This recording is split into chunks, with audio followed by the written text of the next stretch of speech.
پھر کیوں محمد بن قاسم کو قتل کیا گیا؟ اگر وہ تھا، وہ اتنا بڑا فاتح تھا، اتنا سارا کچھ تھا، کیوں قتل کیا گیا؟ کبھی محمد بن قاسم کی شہادت پڑھنا، میں اس کی بھی اتنی عزت کرتا ہوں، بہت شاندار آدمی تھا. جس دن اس کی میر سید قاسم سے ملاقات ہوئی ہے اور اس کو پتہ لگا کہ اصل مقصد رسول اللہ کی اولاد، اس نے کہا جی میں نہیں کرتا. جس دن اس نے یہ انکار کیا، اس کو واپس بلایا گیا، اس کو قید کر دیا گیا، اور پھر کچھ لوگوں کی ڈیوٹی لگائی گئی کہ باریاں بدل بدل کے اس کو کوڑے ماریں. اتنے کوڑے مارے کہ وہ کوڑے کھاتا ہوا مر گیا. 17 سال کی عمر میں اس نے یہ سارا انڈین پیناسولا فتح کر لیا تھا، انڈین سارا علاقہ فتح کر لیا تھا. یہ انڈین پورا علاقہ جو ہے اس کے اوپر فتح، ملتان تک حکومت آ گئی تھی یہ ساری 17 سال کی عمر میں. اور شہید ہو گیا وہ 19 سال کی عمر میں. 2 سال کیوں؟ ایسا کیا کر دیا تھا اس نے؟ کوئی کچھ نہ کچھ تو کیا ہوگا. راجہ طاہر کی بیٹی اور یہ سب بیٹا میں بادشاہوں کو، حجاج بن یوسف ثقفی کے ظلم بھول جائیں ہم صرف اس لیے کہ جی وہ ہمارا بادشاہ تھا. بالکل کچھ لوگ جسٹیفائی کرتے ہیں، ٹھیک ہے، میں ہر بندے کی اپنی سوچ ہے. میری سوچ یہ ہے، جو میں نے دیانتداری سے پڑھا، میں نے جا کے اس کا جواب اللہ کو دینا ہے. کسی کو کوئی ضرورت نہیں ہے میرے خیالات کو ماننے کی، کسی کو کوئی ضرورت نہیں ہے، میرا ہر کام بندے کا بتانا اپنا ہے، پرسپیکٹیو ہے. ٹھیک ہے. لیکن جتنا میں نے پڑھا ہے، مجھے اس بات کی تکلیف ہے، اس بات کی بہت تکلیف ہے، اندر بہت بڑے بڑے زخم ہیں بیٹا، کہ ہم نے سرور انبیاء صلی اللہ علیہ وآلہ وسلم کے گھر سے ظلم کیا. ہم نے سرور انبیاء صلی اللہ علیہ وآلہ وسلم کی تعلیمات سے ظلم کیا. ہم نے دین اسلام سے ظلم کیا. ہم نے اس کو اپنی پراکسیز کے لیے یوز کرنا شروع کر دیا. آج بھی پراکسیز دنیا میں جنگ کر رہی ہیں نا، کہ جی یہ پرشین پراکسی ہے، یہ گلف کی پراکسی ہے، یہ عرب کی پراکسی ہے. آپس میں پراکسیز کی جنگ ہے. سیاسی جنگ کو ہم نے مذہبی جنگ میں کنورٹ کر دیا. بالکل ایسے ہی ہے. سیاسی رفٹ کو ہم نے مذہبی رفٹ میں کنورٹ کر دیا. ادھر سے پیسے آتے ہیں ادھر، ادھر سے پیسے آتے ہیں ادھر، یہاں پہ ہم لوگ آپس میں جو ہے کافر کافر کھیڑتے ہیں. بالکل تو ایسے کبھی سرور انبیاء صلی اللہ علیہ وآلہ وسلم بادشاہ کونین کے خطبہ حجۃ الوداع کو پڑھیے.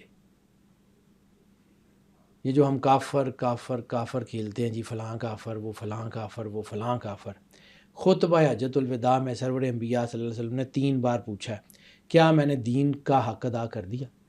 کیا میں نے دین کھول کھول کے پہنچا دیا؟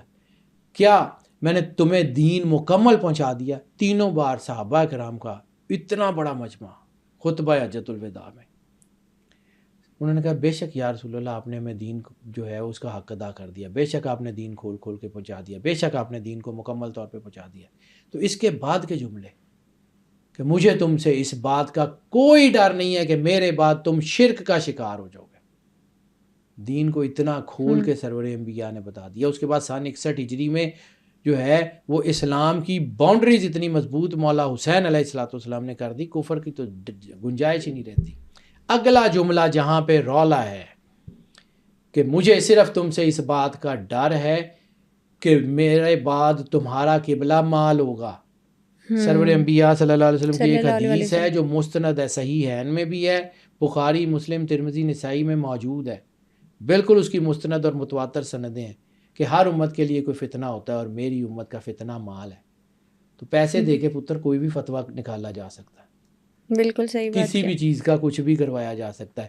اب ہم صرف اس لیے جسٹیفائی کریں کہ جی وہ وہی سوچتے ہیں جو ہم سوچتے ہیں اور ہم ان کے پیچھے کھڑے ہو جائیں. نو، میں نے جا کے اللہ کو جواب دینی ہے اپنے کردار کی، میں نے جا کے اللہ کو جواب دینا ہے اپنی سوچ.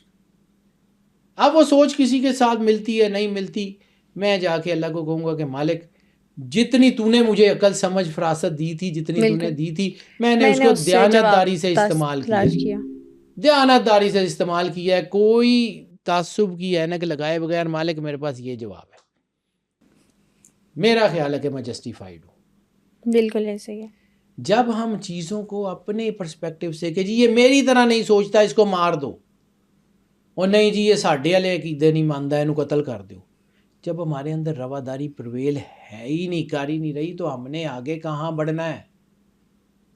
ہم کس جگہ پہنچیں گے؟ تو یہی ہوگا نا بیٹا جو ہو رہا ہے اس وقت. مسلمانوں کا قتل عام مسلمان کر رہے ہیں، بالکل چے جائے کہ ایک امت ہو. سرور انبیاء صلی اللہ علیہ وآلہ وسلم بادشاہ کونین نے یہی کہا تھا نا کہ مسلمان ایک جسم کی طرح ہے، کسی ایک حصے کو تکلیف ہوگی تو سارے جسم کو درد محسوس ہوگی. آج فلسطین میں تباہی پھیل گئی، ہم نے کیا کیا؟ ہماری فوجیں کہاں بیٹھی ہوئی ہیں، ہم لوگ کہاں بیٹھے ہوئے ہیں، ہم صرف گھر بیٹھے ہوئے ہیں. وہ پتر ہم ان کے خلاف جو ان کی جو یہودی پروڈکٹس ہیں ان کا بائیکاٹ تک تو کر نہیں سکے. ہم نے بڑی باتیں کی ہیں، بہت کہانیاں سنائی ہیں. تو ہم کون سے، ہم کس منہ سے دعویٰ کرتے ہیں کہ ہم سرور انبیاء صلی اللہ علیہ وآلہ وسلم بادشاہ کونین کی امت ہے؟ کس منہ سے، کس منہ سے جا کے سرور انبیاء کو کہیں گے کہ یا رسول اللہ ہم آپ کا کلمہ پڑھنے والے ہیں؟ کوئی ڈبل سٹینڈرڈز کی بھی کوئی حد ہوتی ہے بیٹا. دنیا کے ساتھ ڈبل سٹینڈرڈز کرو، کم از کم سرور انبیاء صلی اللہ علیہ وآلہ وسلم بادشاہ کونین کے ساتھ تو ڈبل سٹینڈرڈ مت کرو. وہ جو بلے شاہ کا ایک مصرع مجھے یاد آتا ہے کہ کیتی رب نال 420، ٹھیک ہے، وہ تیرا دل کڑھاوے منڈے کڑیاں، کیتی رب نال 420 کہ نماز تو تم اللہ کی پڑھ رہے ہو اور دھیان تمہارا کہیں اور ہے. ایسے ہی ہے. تو وہ اللہ کے ساتھ بھی ہم فراڈ کرنے کی کوشش کرتے ہیں. کوشش ہی کر سکتے ہیں، کر تو نہیں سکتے، وہ خالق ہے، ہم کچھ بھی نہیں ہیں. لیکن بیٹا یہ کرتے تو ہیں نا ہم. بالکل ہے کہ جی اللہ کو ہم جا کے بتائیں گے مالک ہم نے یہ کر دیا، یہ کر دیا، یہ کر دیا. تو وہ ہمیں ہم سے زیادہ جانتا ہے، ہمارا خالق ہے، اس کو پتہ ہے. تو یہی تو بیٹا بات ہے، اپنی شہرگ میں اپنے گریبان میں جھانکنے کی ضرورت ہے نا کہ ہم کہاں کھڑے ہیں. ہم دوسری قوموں کے اوپر تو بڑا بات کرتے ہیں کہ جی انہوں نے یہ کیا، انہوں نے یہ کیا. ہم نے کیا کیا؟ بالکل. امت وسطیٰ جو سرور انبیاء صلی اللہ علیہ وآلہ وسلم بادشاہ کونین کی امت ہے، اس نے کیا کیا؟ اس کا کردار کیا ہے؟ اس کے اوپر اس کی جو ہے اس کی علمی قابلیت کیا ہے؟